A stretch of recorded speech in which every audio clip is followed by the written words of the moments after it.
So back in 2018, my wife and I were living in Tennessee, and we both had jobs working at the Nissan car factory. And, it was pretty physical work, and the pay wasn't that great. It was okay, but it wasn't that great. And we just really needed a change. We had a house that we were kind of tired of the area we were living in, and so we thought, you know what, let's make a change. Let's sell our house. And then we started thinking about moving to different places. We thought of Uruguay and Spain and Thailand. So we ended up settling on Thailand. And I remember going to work at that factory every day, and I would start thinking about, we're moving to Thailand. And I could feel the emotions and the excitement of selling our house and getting the money to do it.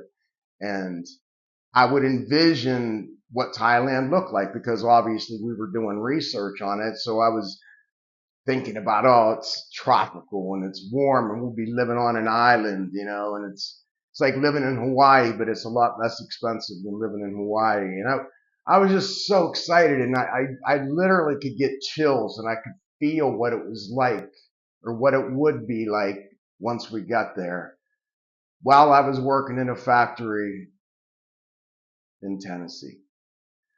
Our imaginations are so much more than what we give them credit for. And most likely because as children we're told to not, live with your head in the clouds and quit fantasizing about things. And, so we're taught that they're kind of just a thought, and it doesn't matter, and they don't really mean anything. But in reality, everything that's ever been created started as a thought. It started in someone's imagination. So our imaginations literally create reality. And envisioning a future event, or being in a future place, or accomplishing something in the future, is like remembering the future. It's literally like a memory. Like, we can sit here and remember the past and remember what happened in the past, but we literally are remembering our future when we imagine. I'm going to read a quote from Einstein because it's kind of long and I don't want to mess it up. So I'm going to look down and read this. Einstein said, "Imagination is more important than knowledge.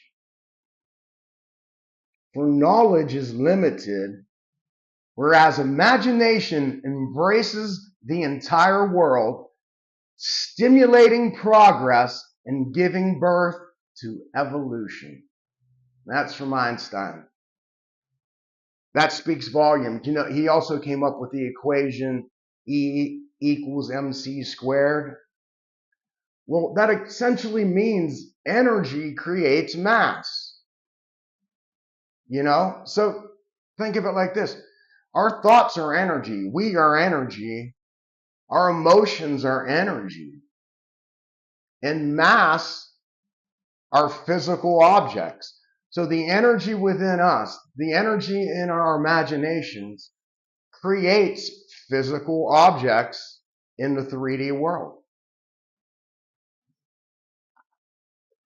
What more can I say? If you're interested in this type of subject matter, I have a book called Unleashing Destiny, and it's on Audible and Amazon.com.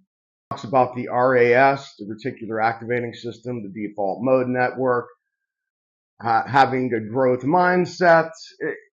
It's got a lot of information in there, and it really helps clarify what I'm talking about right here. So if you're interested, please check that out.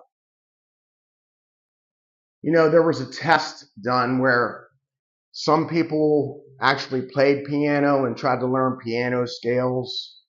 And this went on for a week or two. I'm paraphrasing this study, and other people just imagining it in their minds. They just imagined themselves doing scales in their minds.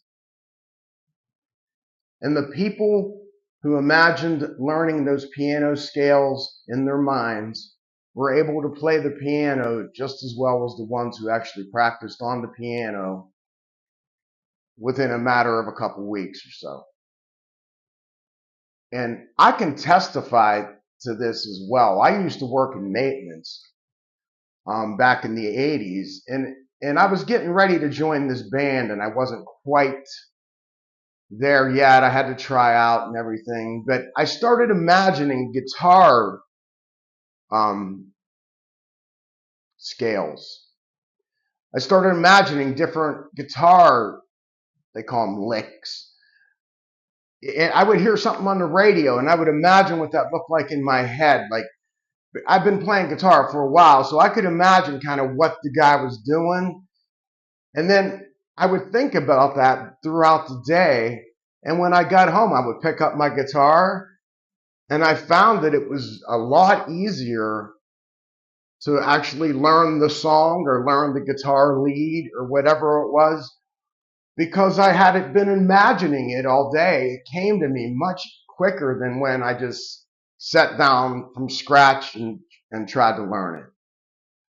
So I could testify to that from my own experience.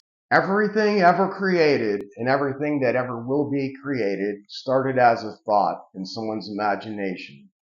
And it connects us to a future version of ourselves in a future timeline that exists right now. And now I'm getting into quantum physics. But all things exist right now.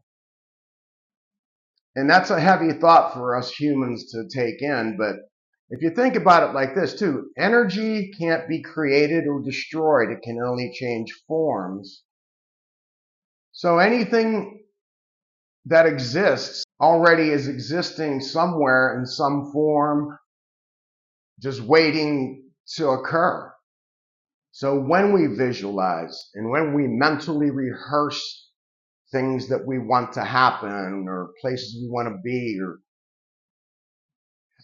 whatever it is, we're not manifesting it. We're actually just revealing something that already exists. It's already there. But we can't experience it in the 3D until we get on the same frequency as it. So when we get ourselves into that frequency, through imagination, through belief, through trust, through faith, it unfolds before us and we actually experience it. We see less than 1% of reality all around us. Actually, it's more like 1/2% of reality around us. There's so much going on. There's so much we don't understand. We don't hardly understand anything. So who are we to say that's impossible or that doesn't exist or that's not true? This world, God's creation, the universe, it's so big, so massive, so powerful, so loving and creative that we can't even begin to understand what is around us and the power that lies within us.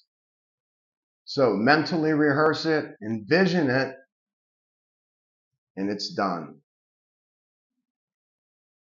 Thanks so much for watching. I appreciate you.